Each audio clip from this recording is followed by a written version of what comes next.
السلام عليكم ورحمة الله وبركاته.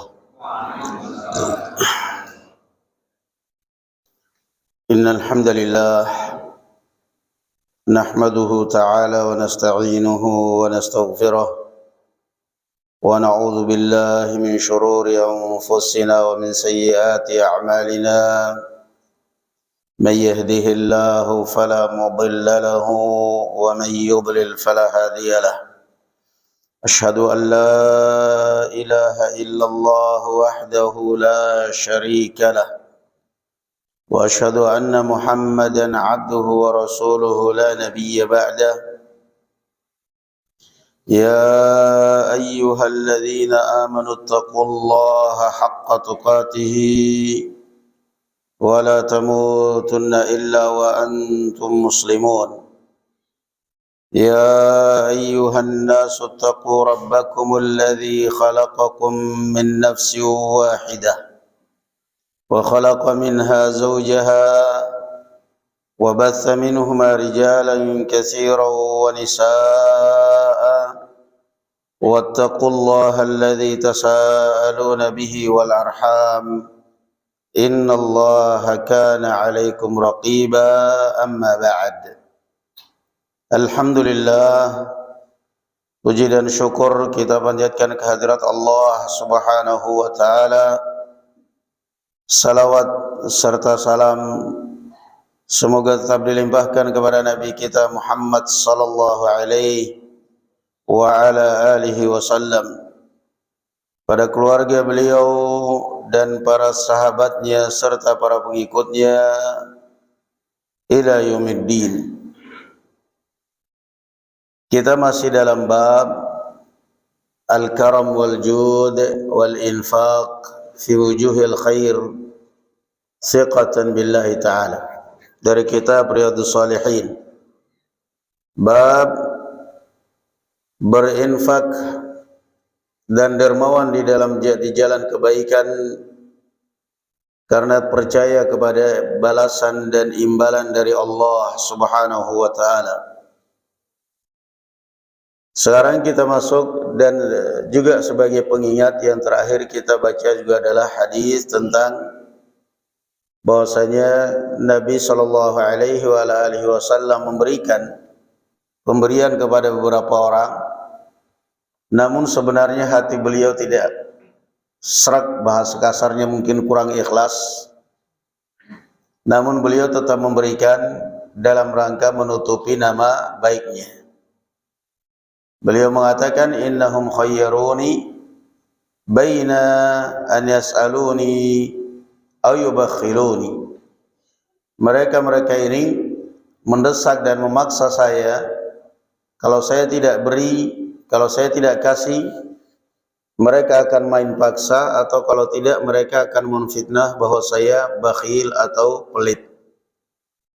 Dan ini seperti yang pernah kita jelaskan, sering terjadi juga di lingkungan kita sehari-hari. Kadang-kadang kita bertetangga, RT, RW, dimintai sumbangan, dimintai bantuan dalam hal-hal atau acara-acara yang kadang-kadang kita tahu bahwa itu tidak ada syariatnya, tidak ada tuntunannya. Tetapi ketika kita tidak memberikan, nama kita yang akan rusak, nama kita yang akan jelek, keluarga kita yang akan diejek. Maka kita berikan, dan itu enggak ada masalah. Barakallahu fikum. Kemudian kita masuk pada hadis yang ke-561. Qala wa anhu, dan juga dari Abu Hurairah, qala Rasulullah sallallahu alaihi wasallam, man tasaddaqa bi adli tamratin. Kata Rasulullah sallallahu alaihi wasallam, siapa yang bersedekah dengan seharga 1 kilo atau 1 biji kurma, min kasbin tayyib, dari pencaharian yang halal. Karena sedekah itu kan ada dua. Ada orang bersedekah dari pencaharian yang halal, itu yang mendapatkan pahala kalau dia ikhlas.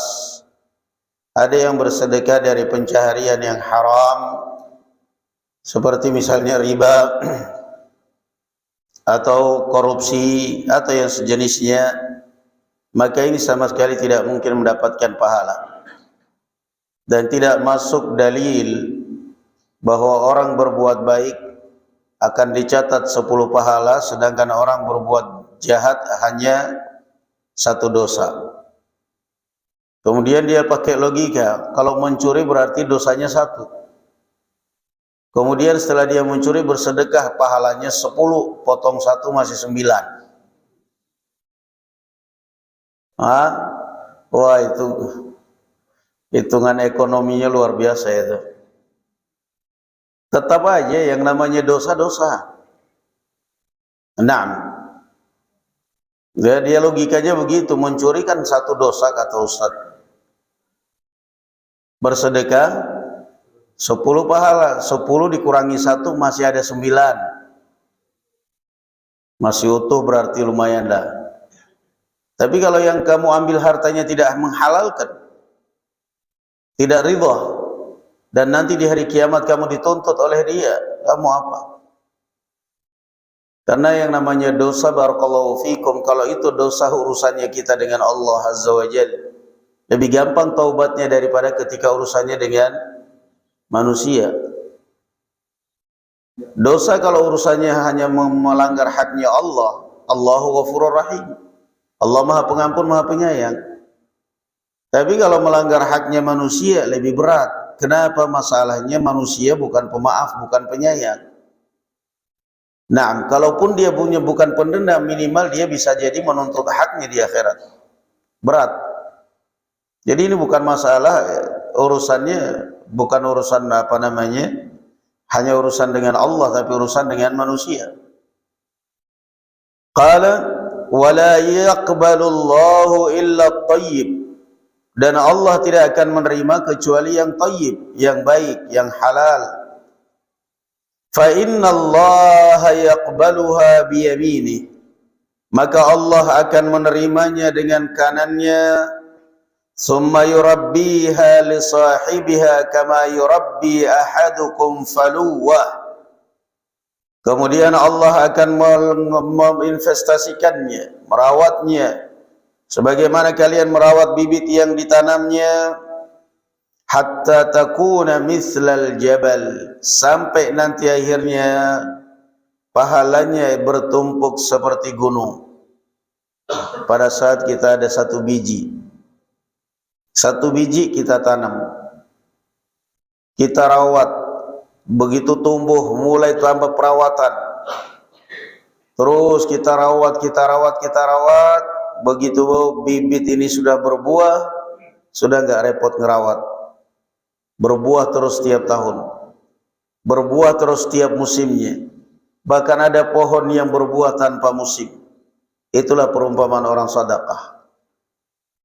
Bersedekah dengan 1 kebaikan, dengan sedikit harta yang ikhlas, dari harta pencaharian yang halal, yang baik, maka sedekah yang sedikit ini tadi akan dilipat gandakan oleh Allah Azza wa Jalla, terus ditumbuh kembangkan terus dan terus sampai akhirnya pahalanya setumpuk gunung.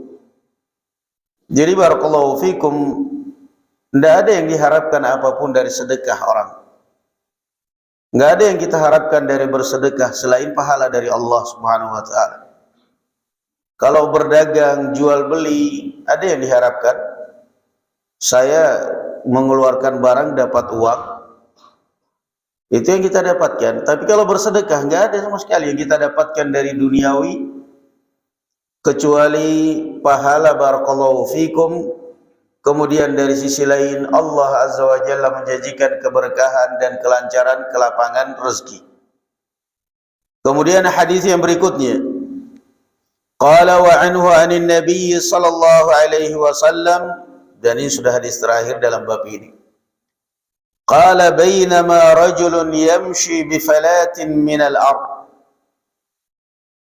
Abu Hurairah radhiyallahu anhu bercerita bahwasanya Rasulullah sallallahu alaihi wasallam menceritakan, pernah suatu saat ada seorang yang berjalan di padang pasir.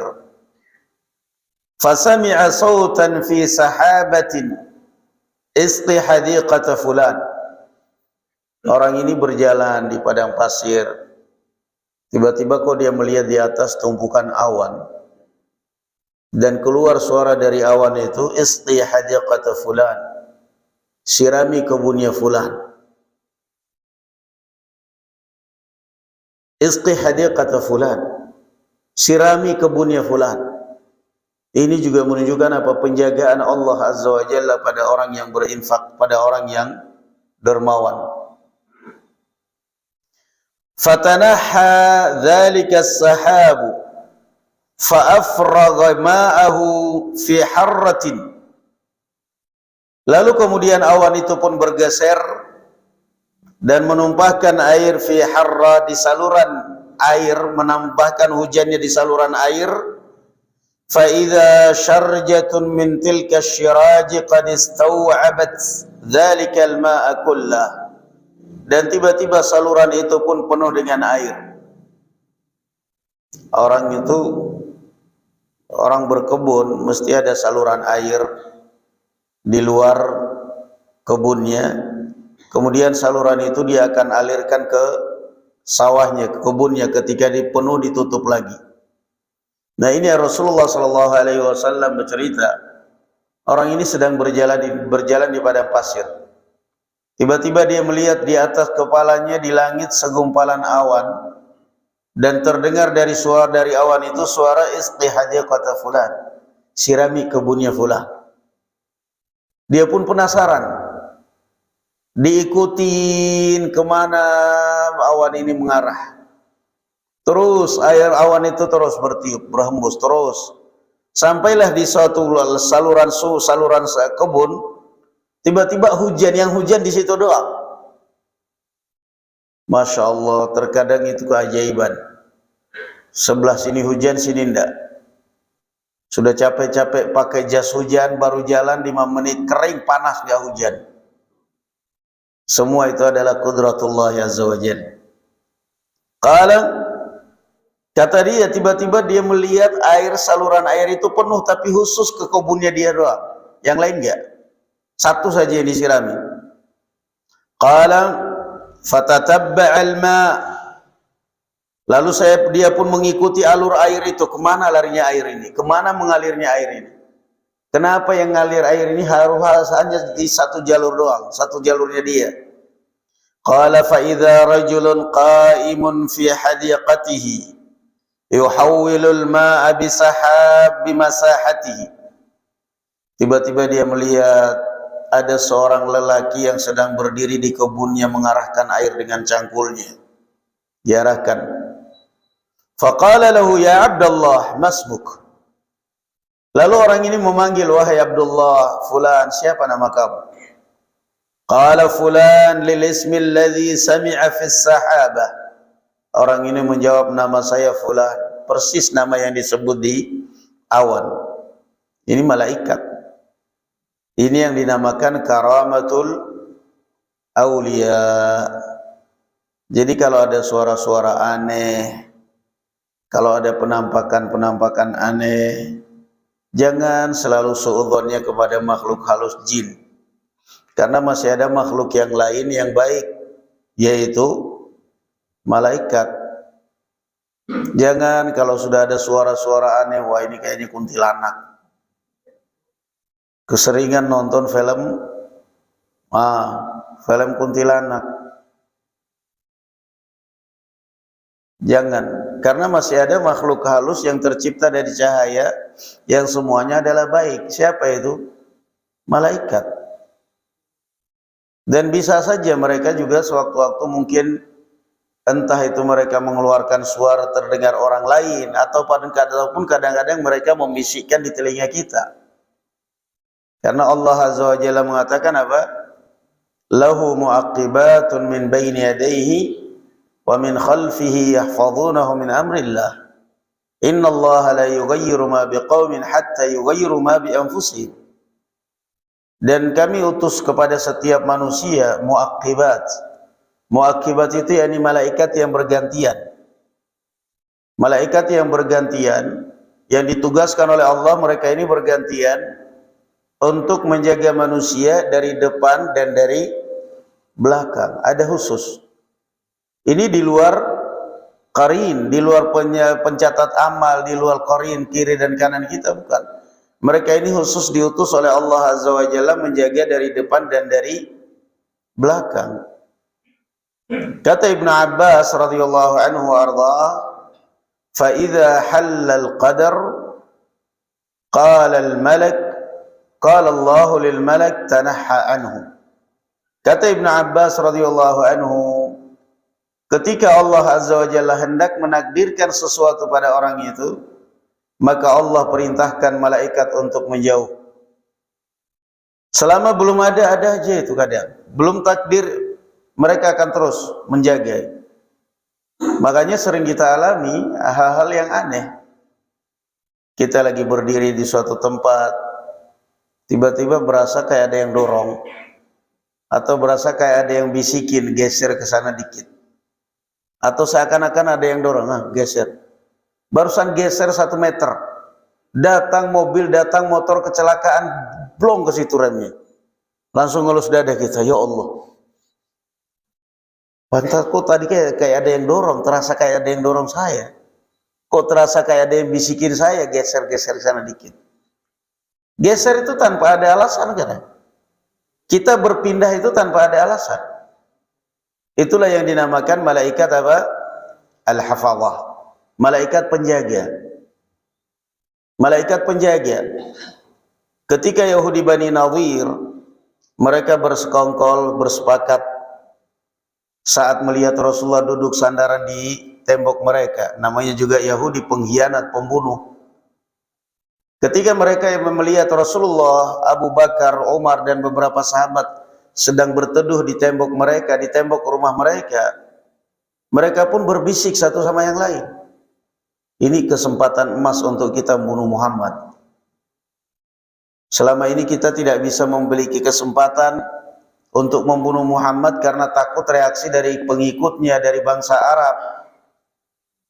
Ya, bangsa Arab secara keseluruhan akan marah karena suku, belum lagi nanti pengikutnya. Ini kesempatan emas kita membunuh Muhammad, mumpung dia sandaran di tembok rumah kita. Kita jatuhkan batu yang besar dari atas, dari lantai 2. Nanti alasannya kita beralasan batu itu jatuh sendiri tanpa disengaja, kan selesai. Mereka kemudian, salah satu dari mereka mencari batu yang besar, yang berat, susah payah dibawa ke atas. Nggak taunya malaikat penjaga membisikkan kepada Rasul Shallallahu Alaihi Wasallam niat busuk mereka ini. Rasul Shallallahu Alaihi Wasallam keluar berdiri kembali ke Madinah. Sementara Abu Bakar, Umar dan para pengawal terus duduk di tembok itu nunggu Rasulullah. Karena mereka tahu biasanya kalau Rasulullah pergi tanpa izin, tanpa pamit, itu paling sebentar, berarti beliau biasanya buang hajat. Maka mereka nggak ikut. Tapi ini ditunggu lama, kok nggak datang. Kemana ini Rasulullah ini? Curiga, akhirnya mereka pun berdiri, berangkat menuju arah Madinah. Ketemu seorang wanita dan bertanya, apakah melihat Muhammad? Kata si wanita ini, saya lihat Muhammad di Madinah. Aneh ini orang. Kita berangkat bareng, duduk bareng, pergi tanpa izin, tanpa pamit. Maka mereka pun mencari Rasul Sallallahu Alaihi Wasallam. Setelah mereka ketemu, tanya, ya Rasulullah, kenapa anda berdiri? Anda tiba-tiba meninggalkan kami? Maka Rasulullah pun menceritakan niat busuk orang-orang Yahudi. Menceritakan niat busuk orang-orang Yahudi. Seperti itu contohnya malaikat penjaga. Nah, ini orang ini berjalan, tiba-tiba ada suara di awan. Tiba-tiba ada suara di awan. Lah ini kalau orang yang nggak kenal agama, kan sudah larinya apa? Mitos, mistik, langsung gemetar, langsung ketakutan, suara hantu, suara kuntilanak, suara macam-macam lah. Tapi kalau orang yang baik, orang yang saleh, orang yang dekat dengan Allah Azza wa Jalla, dia nggak akan selalu buruk sangka. Dia nggak akan selalu buruk sangka. Orang yang selalu yang selalu buruk sangka itu karena memang karakternya buruk. Orang yang selalu buruk sangka itu karena memang karakternya dia buruk. Tapi kalau orang baik dia akan selalu husnudzan. Udahlah biarin aja lah. Orang burung hantu kok malam-malam. Memang burung hantu itu matanya terangnya di malam hari. Ya pantas dia berisik di malam hari. Itu kalau orang baik. Tapi kalau orang buruk, ya sudah mulai buruk sangka. Alamat apa ini ya? Kayaknya ada yang bakal sakit. Padahal kan kita tahu yang namanya ucapan itu adalah doa. Alamat apa ya? Jangan-jangan ada yang mati. Benar beberapa hari kemudian ada yang mati. Kenapa? Ya memang sudah berharap. Sudah berucap duluan. Padahal sudah jelas-jelas hanya burung hantu masih tanya alamat apa, kan aneh. Kalau yang datang itu seorang tilang karena melanggar lampu merah, kemudian datang ke rumah surat tilang, alamat apa, alamat sidang, alamat keluar duit, itu kan benar. Nah ini yang datang burung, jelas-jelas itu suara burung masih tanya alamat apa. Padahal sudah jelas-jelas alamat ada burung. Alamat apa ya? Ya alamat ada burung dong. Ya tapi maksudnya alamat apa ini dibalik suara ini? Alamat burungnya masih hidup. Kalau burungnya sudah mati nggak bakal mengeluarkan suara. Yang ada mengeluarkan bau kalau udah busuk. Selesai. Tetapi itulah kita ini terlalu takhayyul. Masyarakat sebagian banyak masyarakat kita ini takhayyul yang akhirnya menyiksa hidup sendiri. Gak tenang lah, tanda apalah, macam-macam lah, berujung dengan dukun. Tapi coba lihat orang yang baik. Dia sedang berjalan, tiba-tiba mendengar, lihat awan di atas, ada suara. Isqi hadiqata fulan. Sirami itu kebunnya fulan. Penasaran, ini suara apa ini? Orang yang baik. Orang yang baik mendengar suara yang baik, mendengar suara-suara aneh. Aneh, itu suara apa ya? Tapi kalau orang yang buruk, ya Allah, dengar suara cecak aja udah ketakutan. Dengar suara cecak malam-malam, ada apa ini? Padahal jelas-jelas ada cecak. Karena memang sudah suudzon duluan sama cecak, akhirnya cecaknya pun balas dendam. Takutin sekalian akhirnya. Maka diikuti. Tiba-tiba itu air hujan turun, khusus kebunnya dia. Tanya, ya fulan, masmuk. Fulan, siapa namamu? Kalau disebutkan, namanya persis nama yang disebut di awan. Faqala lima tas'aluni anismi. Orang ini pun, pemilik kebun ini penasaran. Tumben-tumbenan ada orang datang cuma nanyakan nama saya. Biasanya juga nggak ada yang nanya. Ini kok tumben-tumbenan ada yang datang nanya nama saya. Faqala inni sami'tu sautan fis sahab alladhi hadha ma'u yaqulu isqi hadiqata fulan lismik. Fama tasna' fiha. Si petani ini penasaran, apa maksudmu nanyakan nama saya? Gak biasanya ada orang nanyakan nama saya di sini. Maka orang ini pun cerita, tadi saya sedang berjalan, tiba-tiba saya mendengar suara dari awan ini. Dia mengatakan, sirami dan airi kebunnya fulan, persis nama kamu yang disebut. Nama kamu yang disebut.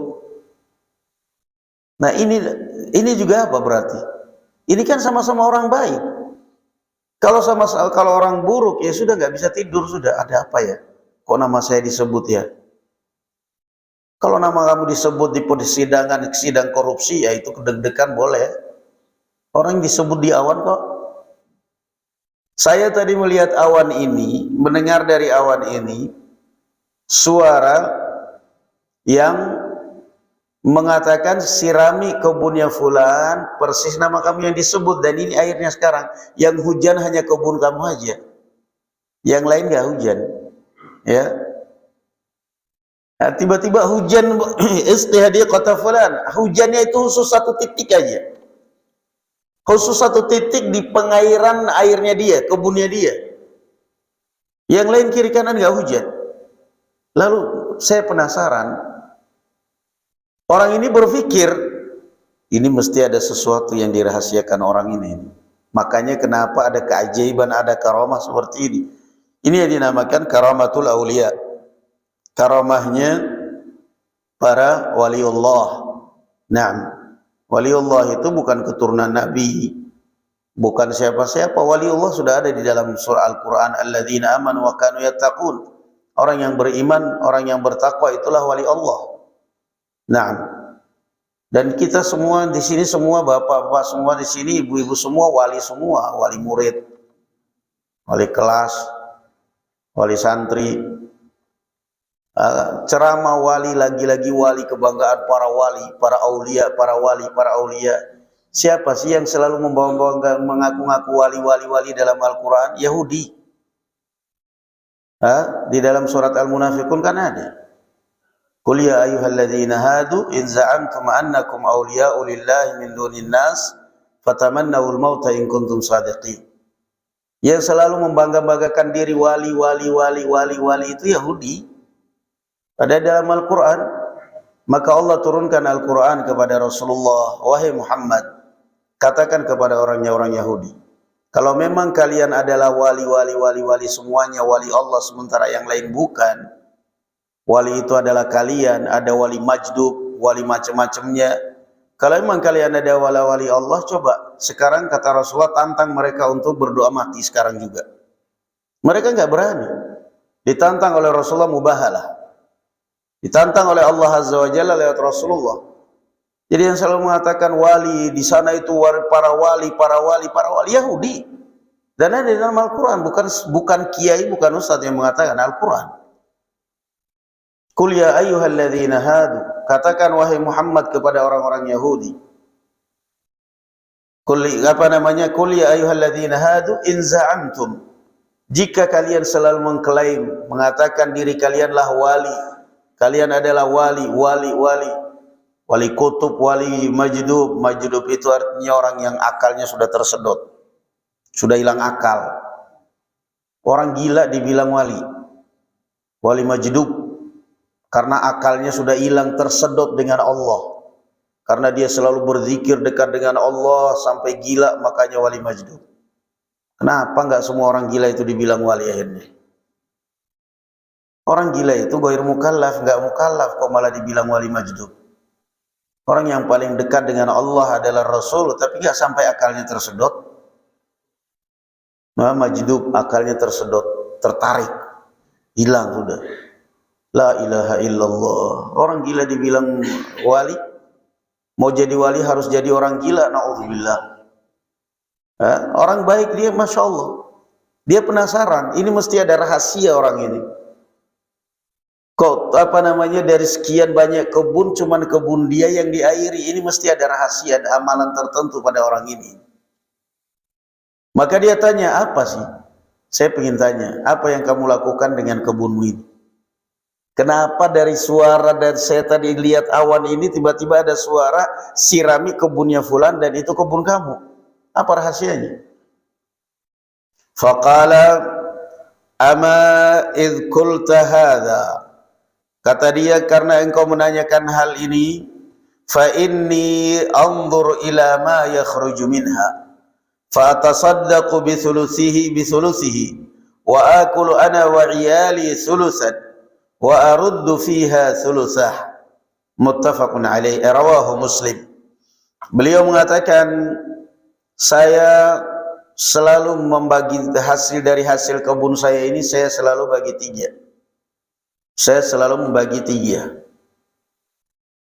Nah, 1/3 saya sedekahkan, 1/3 untuk saya dan keluarga saya, 1/3 untuk bibit. Masya Allah, ternyata rahasianya di situ. Dia menyisipkan dari hasil kebunnya, dari hasil usahanya memang sudah ada persentase tersendiri untuk diniatkan untuk sedekah. Dan ini juga menunjukkan barakallahu fikum bahwa seperti apa yang dikatakan oleh Rasulullah sallallahu alaihi wasallam, ihfazillaha yahfaz. Jagalah agama Allah, Allah akan menjaga kamu. Ada orang kecelakaan di Jogja. Yang satu yang nyopir temannya mati di tempat kecelakaan berat, mobilnya hancur mati di tempat. Yang satu cuma luka-luka dijahit.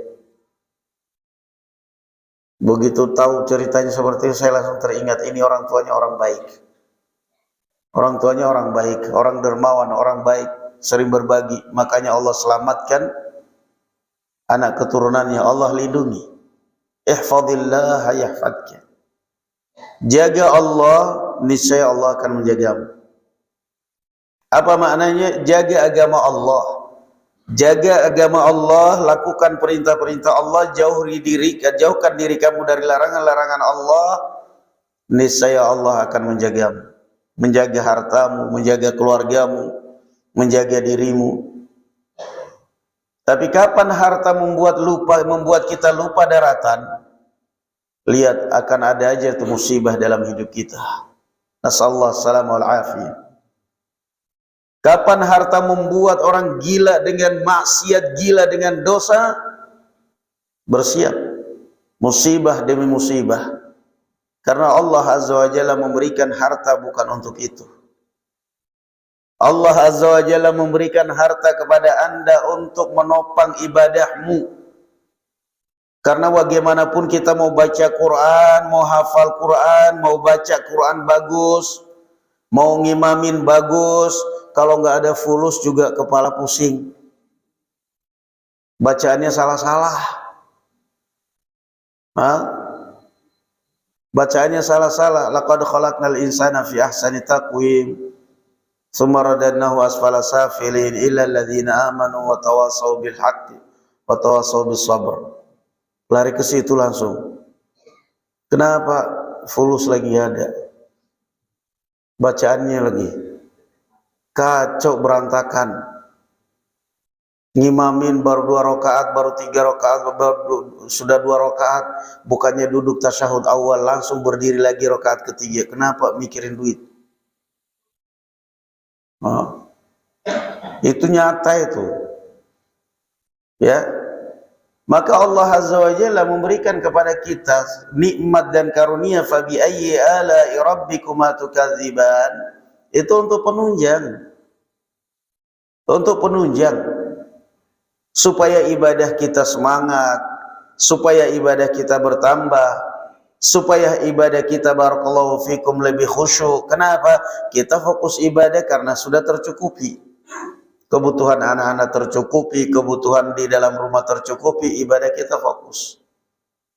Tapi kalau kemudian diberikan oleh Allah Azza wa Jalla nikmat, lalu dipakai nikmat itu untuk dosa dan maksiat, ya sudah siap-siap. Karena Allah nggak ridha. Sudah nggak pernah sholat, nggak pernah masuk masjid, nggak pernah ke masjid, dapat duit dikit, yang dipikir rokok, kalau nggak rokok togel. Pokoknya antara itulah udud sama togel. Kalau nggak togel ngeslot. Habis itu ngeluh, ya Allah kayak gini banget hidup. Lah bagaimana nggak kayak gitu hidup kamu? Allah kan menciptakan kamu bukan untuk togel, bukan untuk udud. Buktinya juga dokter merokok. Lah dokter merokok duitnya udah banyak. Kamu beli jajan anak-anakmu aja ngos-ngosan masih aja gitu. Kadang-kadang orang begitu. Miskin katanya miskin, ngos-ngosan beli beras susah, beli ini susah, tapi beli rokok gampang banget. Beli jajan anak-anak susah. Ngasih uang belanja anak-anak, uang jajan anak-anak susah, tapi untuk udud gampang. Mesti nggak nyinggung orang merokok, cuman barangkali ada yang tobat, nggak apa-apa.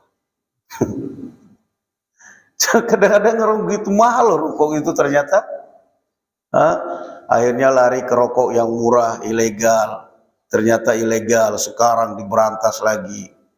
Aduh, masya Allah banget. Jadi perhatikan di sini catatan yang satu. Kapan harta itu sudah disalurkan ke jalur yang salah, maka na'udzubillah akan menjadi malapetaka.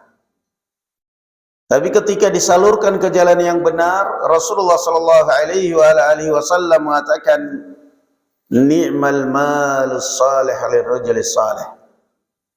Sebaik-baik harta itu ketika jatuh di tangan orang yang saleh. Ini kisah luar biasa. Dari sekian banyak kebun cuman dia yang disirami, diberi. Karunia dari Allah Subhanahu wa taala.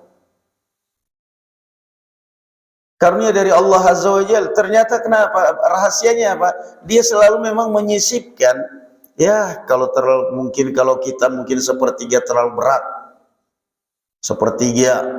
Berarti kalau kita dapat per hari omset bersih 100.000 bagi 3, taruhlah 30.000, 1 40.000, itu untuk keluarga sudah.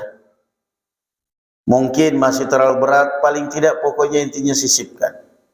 Dari harta kita sisipkan untuk bagian sedekah. Panitia masjid, panitia kurban, jangan hanya panitia tapi dia sendiri gak pernah nyumbang. Jangan hanya panitia tapi dia sendiri gak nyumbang. Ayo patungan DKM, ayo patungan ini ya berapa listrik masjid biar tercover. Ayo satu orang walaupun 50.000, udah ada orang 50, ada orang 100. Ini dia sendiri enggak. Kan katanya yang penting saya sudah ada jadi pahala, jadi panitia doang. Jangan dong. Berapa namanya menjadi panitia, contohkan dong. Rasulullah bukan hanya jadi panitia, beliau mencontohkan. Beliau mencontohkan dalam kebaikan. Contohkan dalam kebaikan, korban. Jangan hanya jadi panitia korban, tapi korban juga. Nah, ini keajaiban sedekah. Ini berarti termasuk keajaiban sedekah. Nah, kayak gini kan gak apa-apa. Kenapa kita cuma menganjurkan, gak langsung gelar sajadah? Mau bersedekah langsung sekarang, gelar sajadah langsung. Gak boleh, itu namanya ngemis. Beda antara ceramah menganjurkan orang sedekah dengan ngemis. Kalau di zaman Rasul sallallahu alaihi wasallam ya nggak ada masalah. Ketika Rasulullah sedang khutbah Id, kemudian setelah khutbah Id di hadapan kaum pria, beliau merasa suaranya tidak tersampaikan kepada kaum wanita karena jauhnya. Beliau kemudian berpindah posisi di hadapan kaum wanita ditemani oleh Bilal ibn Rabah. Beliau khutbah di hadapan kaum wanita. Beliau menganjurkan mereka, ya ma'syaran nisa'i tasaddaqna fa inni ra'aitukunna aktsara ahlin nar takfurna.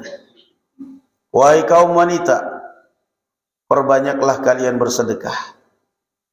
Perbanyak sedekah. Naam. Karena saya melihat kebanyakan kalian adalah penghuni neraka karena banyak di antara kalian yang kufur. Ada salah satu wanita di dalam jamaah langsung spontan mengatakan, ya Rasulullah, takfurna billah.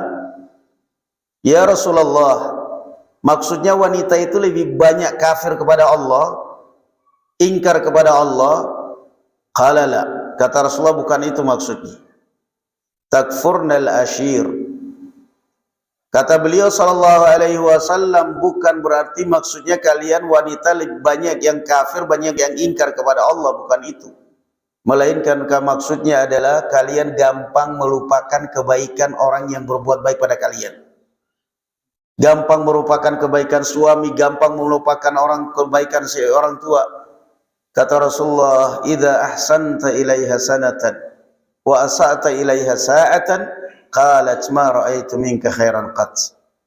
Kata Rasulullah, kamu baikin 1 tahun, kamu manjakan, kamu turuti keinginannya, kamu baikin, kamu manja, kamu turuti. Sekali saja kamu lupa nggak turutin kemauan dia, dia mengatakan memang nggak pernah kamu berbuat baik pada saya.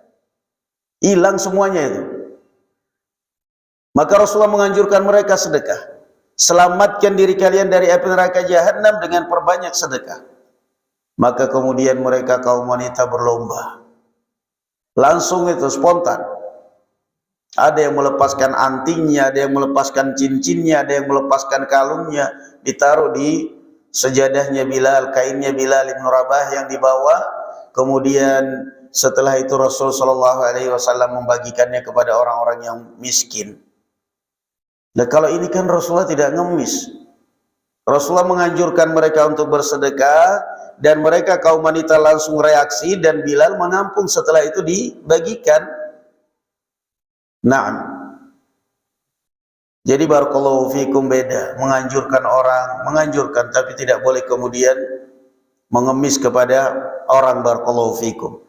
Juga dalam hadis ini barakallahu fikum di samping menunjukkan berkahnya sedekah, di samping menunjukkan berkahnya dermawan, ya, dan dilawan itu. Karena penyakit bakhil itu adalah penyakit. Bakhil itu adalah penyakit. Ya, dan pernah kita jelaskan bagaimana 2 orang sahabat Rasul sallallahu alaihi wasallam. Yang satu belajar, yang satu bekerja, belajar pada Rasulullah, yang bekerja ini mengadukan saudaranya kepada Rasulullah. Ya Rasulullah, saudara saya ini enggak bekerja. Coba lihat, Rasulullah mengatakan la'allaka turzaqu bih. Kata Rasulullah, bisa jadi Allah bukakan pintu rezekimu karena kamu membantu saudara kamu ini. Itu kadang kita nggak sadari loh. Kadang kita nggak sadari. Ya. Setelah kita anak-anak kita sudah lepas, sudah kuliah, bahkan sudah pada nikah, orang tua mikir jerit, ya Allah kok susah banget ya hidup saya sekarang ya. Kok kayak gini banget ya cari ekonomi, cari kerjaan. Untung anak-anak saya sudah mandiri semua. Kenapa? Pegang hadis ini. La'allaka turzaqu bih. Ternyata dulu rezekimu itu dibukakan oleh Allah karena anak-anakmu. Anak-anakmu masih butuh kepada kamu. Anak-anakmu masih kecil-kecil, mereka mau makan dari mana? Hanya dari kamu. Begitu anakmu sudah nikah, sudah selesai kuliah, sudah selesai semua, kata Allah Azza wa Jalla, maaf dulu saya kasih rezeki itu rezekinya anak-anak kamu lewat kamu. Sekarang sudah enggak. Orang tuanya bengong. Ini kalau kita nggak dibantu sama anak itu kayaknya udah nggak bisa hidup sekarang. Ini gimana kalau kejadian ini dulu waktu anak-anak kita masih SD, SMP, kecil-kecil, masih kuliah, gimana? Apa nggak bunuh diri kita? Nggak usah mikir itu. Itu memang rahasianya rezeki, rahasianya ekonomi di sisi Allah itu begitu ternyata. La'allaka turzaqu bih. Ternyata memang siapa yang kita tanggung, Allah akan giring rezekinya di tangan kita, lewat tangan kita. Siapa yang kita biayai, siapa yang kita nafkahi, orang tua kita, saudara kita, anak kita, Allah giring rezekinya di tangan kita. Ketika anak kita lepas dari kita, mereka sudah mandiri, sudah nikah, sudah punya kerjaan, orang tuanya bingung. Sekarang kok cari duit 100 susah banget. Dulu waktu anak-anak kecil gampang. Ya sudah, itu memang begitu prinsipnya. La'allaka turzaqu bih. Ternyata rezekinya dulu itu karena Anda menanggung, maka Allah giring rezeki. Sekarang Anda hanya berdua suami istri, cukup kan untuk makan aja? Ya, kalau nggak ngikutin gaya nggak stres. Masya Allah, itu prinsip ekonomi luar biasa. La'allaka turzaqu bih. Na'am barakallahu fikum wallahu a'lam bis-shawab. Alhamdulillah. Subhanakallahumma bihamdik, asyhadu an la ilaha illa anta astaghfiruka wa atubu ilaik. Assalamualaikum warahmatullahi wabarakatuh.